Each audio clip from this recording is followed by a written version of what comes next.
자, 이제 상품 전에 이제 마지막이라고 보시면 되겠습니다. 우리가 우체국보험 실무 파트. 실무 파트는 일부러 짧게 이렇게 세 개로 나눠서 이렇게 빈칸 채우기 OX 문제 알아보고 있어요. 일부러 그렇게 하는 거예요, 여러분들. 왜냐면은 달락 해서 여러분들 정리 포인트를 딱딱딱딱 구분하셔가지고 정리해 나가시라는 취지입니다. 자, 우리 고지의무 환급금 대출과 관련된 부분 보도록 하겠습니다. 자, 우리 보험계약자 또는 피보험자가 이제 고지의무 위반에 대한 입증 책임은 보험계약자 또는 피보험자에게 있다라고 되어 있는데 이게 좀 말이나 되는 얘기입니까, 여러분들? 자, 계약자 또는 피보험자가 고의 또는 중대한 과실로 고지의무를 위반하면은 우체국은 그쵸 보험계약을 해지할 수 있다. 그거잖아요. 그러면은 나 고의 또는 중대한 과실이야라고 해서 자기가 나 위반했어 이렇게 입증합니까? 그쵸? 이게 말이나 되는 얘기냐고. 그래서 위반 사실은 여러분들 항상 입증 책임은 누구한테 있다라고요? 보험회사 또는 우체국한테 있는 겁니다. 그렇죠? 자, 다음으로 보겠습니다, 여러분들. 고지의무 위반한 경우에 그죠? 해지가 불가능하다. 일정 기간 지나면은 자, 약관에 의한 거죠. 그 최신 관세가 그 사실을 안 날로부터 1개월. 그리고 보장 개시로부터 보험금 지급 사유가 발생하지 않고 2년. 그리고 계약이 체결한 날로부터 단순하게 3년. 자, 이런 것들 1, 2, 3네요. 자, 이렇게 이것도 기억을 해야 되겠죠. 물론 여러분들 여기 두 번째 항목은 상법에는 없죠. 이런 내용은 상법에는 없어요. 그리고 우리 우체국 예금 보험에 관한 법률에 따르면은 여기 계약은 체결한 날로부터 이건 5년이라고 나옵니다. 5년. 법에는 우체국 예금, 우체국 보험법 쉽게 말해서 법에 요건 상법에서는 요런 거 없고, 그죠? 그 우체국 예금 보험법도 없고 요건. 그런데 약관에는 있다고요, 다. 약관에는. 그래서 약관이 실질적으로 적용되는 거잖아요. 그래서 적용되는 걸로 보면 됩니다. 그래서 약관에도 5년이라고 돼 있지만 법에는 다 3년이다. 그렇죠? 1개월, 2년. 자, 이렇게 정리를 해 두시면 됩니다. 자, 우리 모든 우체국 보험 계약에 대해서는 환급금 대출이 가능한가요? 우리 아니죠. 순수 소멸성은 다 사라지고 적립되는 금액이 없다라고 하면은 환급금 대출 받을 금액이 없는 겁니다. 그래서 모든 보험에 적용되는 게 아니라 상품마다 다를 수 있다. 이래야지 맞겠죠. 그렇죠?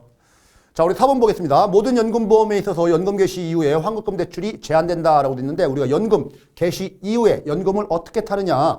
첫 번째 여러분들 우리가 종신토록 타는 종신연금형이 있고 두 번째 뭐예요? 확정 기간, 확정형 또 이렇게 얘기하죠. 자, 기간을 정해놓고 요 기간에만 연금을 타는 게 있고 자, 세 번째는 뭐예요? 상속형. 원금은 그대로 두고 우리가 원금에서 발생하는 이자만 연금으로 타다가 나중에 원금은 우리 자식들한테 물려주겠다, 상속시키겠다. 자, 이런 형태가 있죠, 여러분들. 그렇죠? 자, 여기에서 우리가 연금 개시 이후에 해지할 수 없는 경우는 우리 종신형만 있고 얘네들은 다 해지할 수 있습니다. 마찬가지로 환급금 대출도 얘만 안 되고 나머지는 다 가능한 겁니다. 그래서 종신형 연금보험, 연금 수령 개시 이후에요. 연금 수령 개시 이후에 안 된다라는 거지 나머지까지 모두 제한된다. 모든 연금보험이 다 이렇게 된다. 그런 뜻은 아닌 거죠.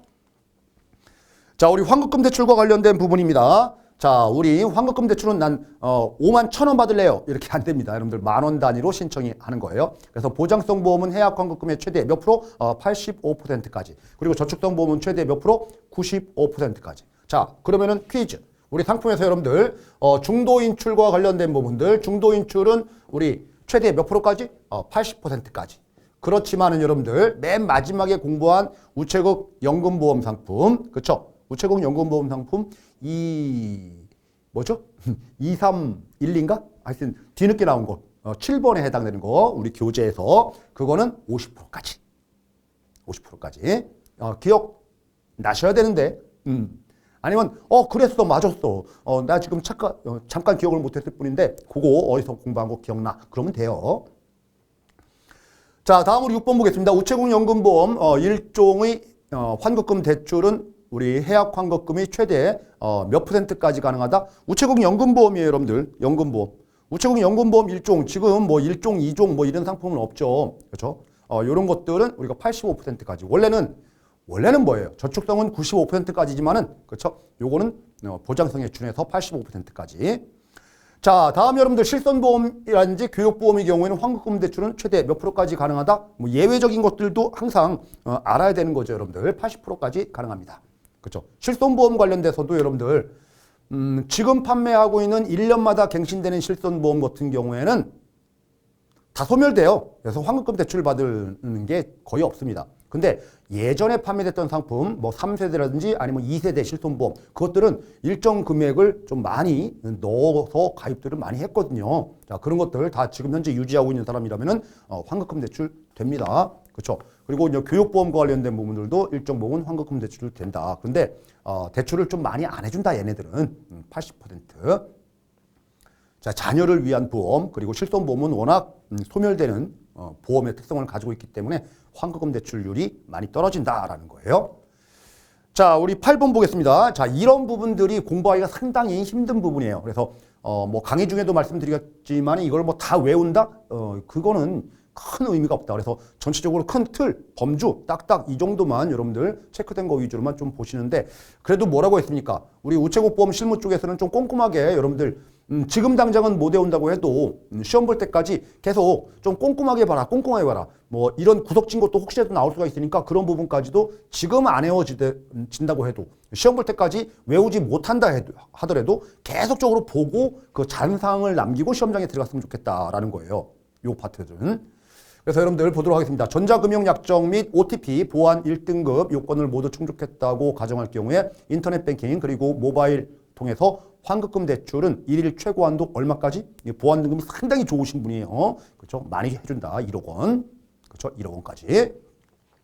자, 우리 CD라든지 ATM을 통해서 환급금 대출을 신청한대요. 일일 최고 한도는 인별 카드 통합 얼마예요? 이런 것들은 좀 노출될 소지가 좀 있죠. 1,000만 원까지만 해준다라는 거. 이런 것들이 큰 틀이에요, 여러분들. 세세한 부분들 먼저 다 공부하는 게 아니라 이런 OX 문제 나오는 큰 틀을 먼저 딱 잡아놓고 그 다음에 세세한 것들은 머릿속에 그리고 눈으로 이렇게 그림자를 그리고 시험장 가자. 다 못 외운다고 해도. 그렇죠? 자, 우리 10번 환급금 대출을 조건으로 우리가 차주에게 추가로 보험 가입을 권유하는 행위는 금지된다라는 거죠. 너한테 약관 대출 해줄 테니까 새로 보험 하나 신상품 가입해. 이거 일명 꺾기라고 하죠. 꺾기. 그죠? 꺾기는 안 돼요. 금지한다. 맞죠?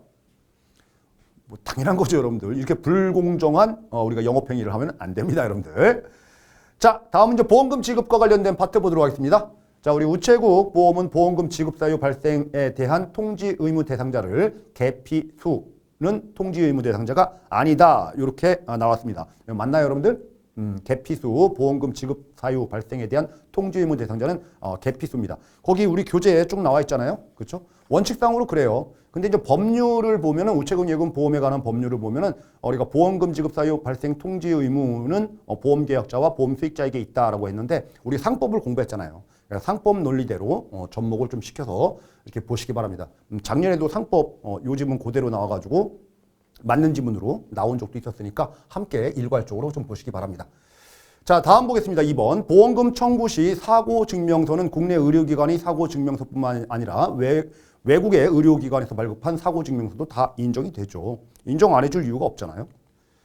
자, 3번 보겠습니다. 보험금 청구 시 청구서 그리고 사고증명서, 보험증권을 제출해야 된다라고 되어 있는데 이 보험증권은 필요 없죠, 여러분들. 신분증을 제출하면 되는 거예요. 그렇죠?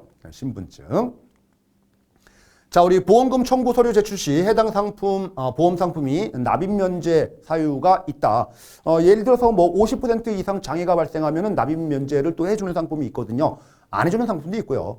자, 그래서 납입 면제를 만약에 받기 위해서는 사고 증명서에 따르는 그 사고 보험금 받고 그리고 납입 면제 관련된 증빙 서류, 장애율과 관련된 거겠죠. 장애율이 몇 프로다라는 것들을 함께 청구하면 좋겠죠. 일괄 처리하면. 그렇죠? 아니면 사후에 해도 돼요. 상관없어. 그래서 여러분들 보험금 청구와 함께 보험료 납입 면제 청구를 하면 된다라는 거예요. 그렇죠? 이걸 꼭 납입 면제 청구를 보험금 청구랑 함께 무조건 해야 된다. 그 말은 아니에요, 여러분들. 아셨죠?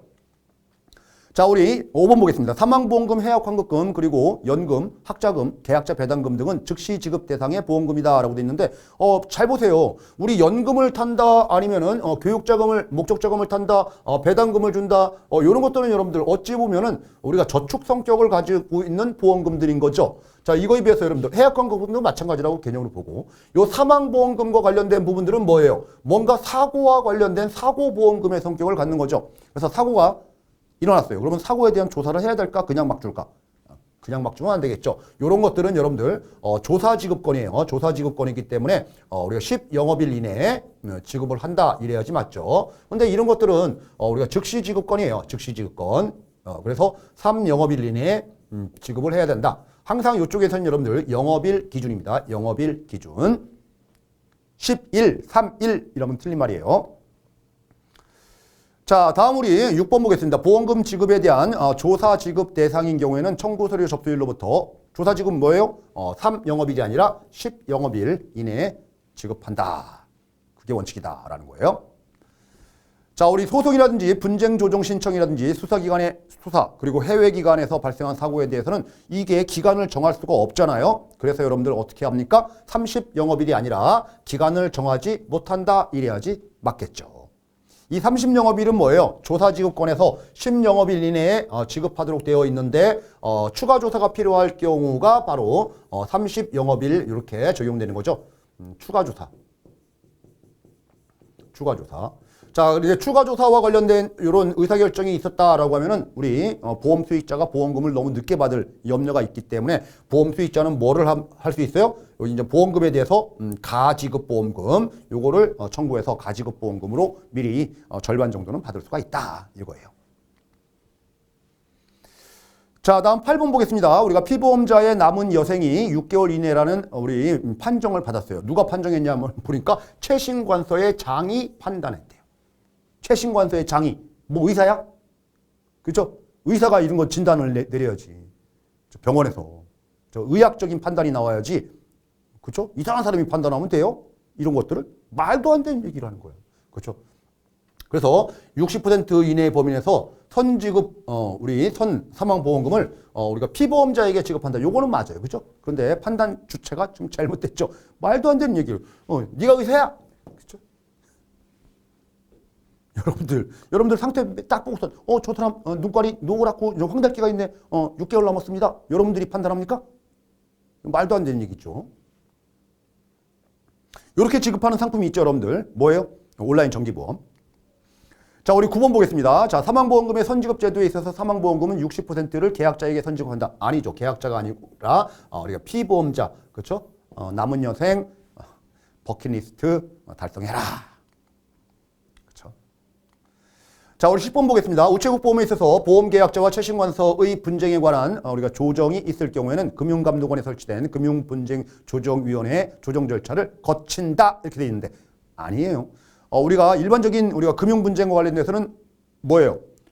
금융분쟁 금감원에 가죠. 근데 우체국 보험이라는 것은 여러분들 쉽게 말해서 누구로부터 감독을 받아요. 통제를 받아. 관리감독. 국가잖아요. 국가. 근데 민영보험사는요? 그쵸? 우리가 금감원하고 금융위원회잖아요. 여기 민영보험 쪽에서는 이쪽으로 가는 게 맞겠지만 우체국 보험은 여러분들 자체적으로 뭐가 있다? 우체국 예금보험과 관련된 분쟁조정위원회가 별도로 있습니다. 별도 있다.